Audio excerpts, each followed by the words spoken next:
These are instructions for my pop-up bunny ear card.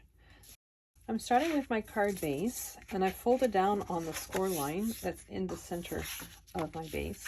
And then I have a solid layer and a layer of pattern cardstock. And I've glued them together so that there's an even border all the way around. And then I'm just going to glue them down on my card base. So my pattern paper is digital paper that I found on the internet. I printed it on Cricut 80-pound cardstock. So what I was able to do is I was able to go onto my computer and find the hex codes for the colors that are in my cardstock. I was able to change the colors on my printed images so that I could match my paper. So I folded down on all the score lines on my main piece. So eventually this piece is going to get popped up like this. And so I've printed out my egg pieces, and I'm just going to fold down on the score line that's on the end of all 6 of my egg pieces. So next I'm going to take one of these rectangles, and it has score lines at each end, and I've folded down on the score lines to create the tabs. I'm just putting glue from the score line to the edge of my piece, and then I'm placing this piece as straight as I can just over that first set of holes. Okay, in my egg collection I have 2 that have 3 eggs. I'm going to grab one of those. I'm going to put it in the hole at the front, and then I'm going to choose 2 other eggs and insert them in the hole that's at the back, like so. And I'm going to lay my piece flat. So I'm going to pull those white stems on my egg piece. I don't want to pull them too far so that you can see the egg. You want your pieces to be even. And then I have that support piece that I've just glued in. And then I have my 3 eggs at the front. I'm just putting glue on all 3 of those white tabs, and also on that slender little tab at the bottom. And then I'm folding the bottom piece upwards like so. And I'm just spreading my glue with my bone folder. Now I'm just putting glue on the tab that's at the bottom, and I'm bringing that top rectangle down. So that creates the front. Now I'm going to glue in my support piece for the other half. So I'm just gluing this in as I did for the front, centered between these 3 holes, like so. And so when my basket is popped up, you see the 3 eggs here, and then I'm going to want my triple eggs at the back here, and then my 2 single eggs right in front of it. And you can move these eggs around, and if you want them in a different position, different colors, it doesn't really matter. It will still work. And so now I'm going to open up my box again and lay it flat. And if you notice, this time the colorful side is face down on the mat. So I'm making sure that my white stems are nice and straight. So I'm just putting glue on the tab, so from the score line to the edge. I'm just making sure that my white stems are nice and straight. And then, as I did for the front, I'm going to fold this panel over and just spread that glue. So now, just like for the front, we're going to put glue all along that tab and bring that rectangle down. So now my handle, 2 identical and one that I've split in half for my handle. These use up a lot of paper when you're cutting them out, but with the seam in the middle, I can sort of move it around and use less paper. Thus, I created a seam in the center. I'm going to take one of the halves and glue it on top of one of the other pieces of my handle. The reason why I have 3 layers is to create a nice sturdy handle. Just gluing these 2 halves to create a hole, putting glue on my 2 layers, and adhering the 3rd one on top. It makes it a nice thick handle. And then I have my bunny ear pieces. I'm just gluing in the inner ear part. And then I have a 2nd piece to glue onto it, and again, this is just to make it nice and sturdy. And then I have the sides of my basket. So I have 2 identical pieces. I'm just folding down on all the score lines. And then I have my decorative panels for the side. So 2 of them have notches that are cut out of them. The decorative panels on the side of my basket are made out of 80-pound cardstock. I've embossed them. It wasn't done on my Cricut machine. I put it in an embossing folder and put it through my embossing machine. So I'm just going to glue the decorative panels down on the sides of my basket. Put glue on the tab that's on one of my pieces, and I'm just going to join the other one, and I want the cut edge to be right at the score line of my tab. And then I'm going to put glue on the other tab, and I'm going to fold over the other end and join it. So next I'm going to put glue on the underside of my little bunny ears. So I want my ears centered as much as possible so that I pop up among the eggs.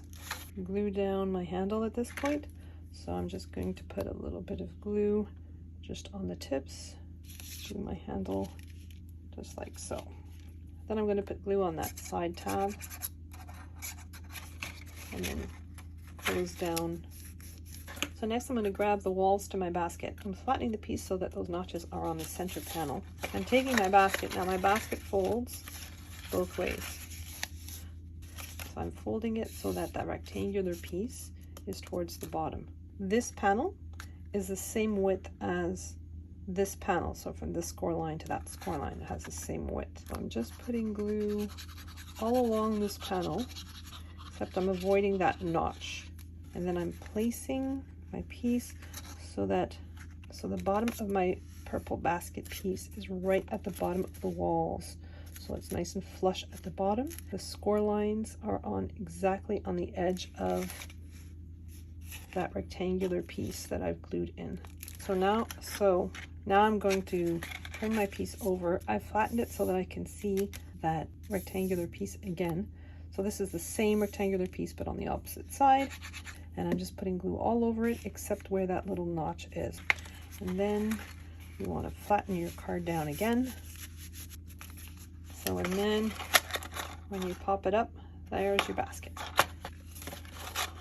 And now I'm going to flatten it so that that purple piece is showing at the bottom. I'm going to grab my card base and I want to position this piece so that it's more or less centered. I want more or less an even amount on the top and the bottom. I'm just putting glue on that panel that's at the bottom, making sure that there's an even border at the top and the bottom. And I'm putting this right up against that score line, and even lift it up a little bit so that it's right there in your score line, and then flatten your piece. You really want to give time for that glue to dry. Then I'm going to flip my card over and open the other side, and then do the same thing with the opposite side. Close the card, and so then you want to open it and your basket opens up. So next we have the pop-up flowers. We have 2 sets of long, 2 sets of short tabs to create the mechanisms for the pop-up flowers. Just fold down on all the score lines. So I'm going to start with one of the longer tabs. So it's split up into 4 sections. I've got a small section at the front. I want to put the glue on this panel that's just past that long one. I'm gluing it down to the little notch. I don't want any glue on the panel on the side of my basket. I just want the glue on that purple part. So next I'm going to put glue on that little section at the end. So just from the score line to the end. It's a very small surface. And then I'm going to fold my piece down, not on the first score line, but on the second one. And then fold my card flat. So then when you open it, it creates a little bench like so. I'm going to take my largest flower panel, and I'm just going to put glue just on that vertical section at the front. Just going to position my flower just against, and I'm just going to glue that panel right to that front section only. So it's glued right in there, but it still folds flat. So next I'm going to take one of the shorter pieces. I've got my short flap at the front. I'm going to put glue on that back section, position it so that it looks like it's a continuation of the previous tab. It's right up against those flowers, nice and straight, and I'm going to close my card. And then I'm going to open it again. I'm going to put glue from that very last score line to the edge. So I'm folding it on the second score line up against my flowers and then closing my card. So now I have my second little bench, and I'm going to take my smaller flowers. I'm putting glue right at the front like so, positioning it so that it's as centered as I can get it, and then closing my card down again. So when you open it, the flowers pop up. So now I'm going to turn my card around, and I'm doing the same thing on the back. So ignore this, I was using a new printer. I'm going to do the same thing. I'm going to start with the longer one, but this time I want the images towards the front of the card. So this is, we're looking at the back of the card. I've got the smallest tab at the bottom. I'm putting glue on the top tab. I'm inserting it just on that purple section. I don't want it on any of the side. And then I'm going to put glue from the scroll line to the bottom. I'm laying it flat up against the wall of my basket. And then I'm putting glue on that little vertical piece. I'm positioning it so that it's centered and closing my card. And then I've got the last tab. I'm doing exactly the same thing as I did for the other pieces. I'm going to leave the extra flower in the file, but instead I'm going to replace it with a sign that says Happy Easter. I have my two sign pieces. Now I have two of them just to make them, just to strengthen them a little bit, give them a little bit more body. So I'm just gluing them together. I'm just going to glue this on top. So I'm just placing my sign at the back. Just like I did with the flowers, I'm putting glue on that vertical piece, closing down. So now let's work on the front of the card. I have the same decorative panels for the front and the back of the card. By using all these different layers of cardstock, it creates a pretty solid card, which is necessary for the pop-up. I'm just going to glue these onto the card, trying to leave an even border all the way around, both the back and the front of my card. Next, I'm going to decorate the acetate that's part of the shaker element on the cover of my card. So I'm using Cricut's new linerless transfer tape. I just unrolled some of it on my mat. I'm taking a piece of parchment paper. I'm just going to lay that down flat. The reason why I'm using my parchment paper is to keep the blade of my scissors relatively adhesive free. I just need approximately this amount, so now I can keep this for later use, and it's already on backing that will keep it sticky. I've weeded my vinyl.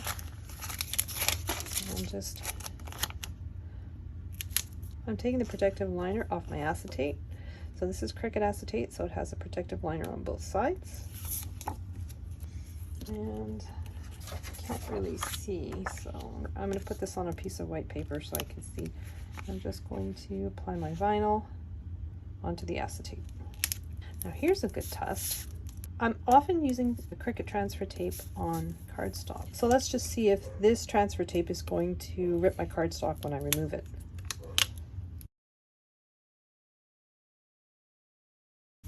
Nope, did a good job. Did not rip my cardstock at all. So for the top of my shaker card, I have the frame piece, which I've embossed. And then I have the piece to which I'm going to adhere my acetate. Just putting red line tape all around the perimeter of that egg shape. And then I'm just going to remove the liner from my red line tape. And then I'm going to position my acetate over the opening. And then I have 4 layers of craft board. I'm going to glue them together. And this is what's going to create the dimension that I need for my shaker. And so next I'm going to put glue all around the perimeter. So I've got that sticky side of my acetate, and I'm just going to lower that on top of my craft board layers. I want there to be an even border all the way around. And then I have my frame piece that goes on top. I'm just going to glue that down. And I'm going to flip my piece over, and I have these little tiny flowers, stars, I'm not sure what. I'm just going to use those as my shaker element. I have my layer of poster board. I'm going to put glue all around the perimeter, pretty side facing down, closing up my shaker card. Glue on poster board, I'm just going to let that glue dry for a little bit. So now that the glue is dry, I'm going to put glue on the back and just glue it onto the front of my card. And I'm just making sure that this is indeed the front because they look very similar.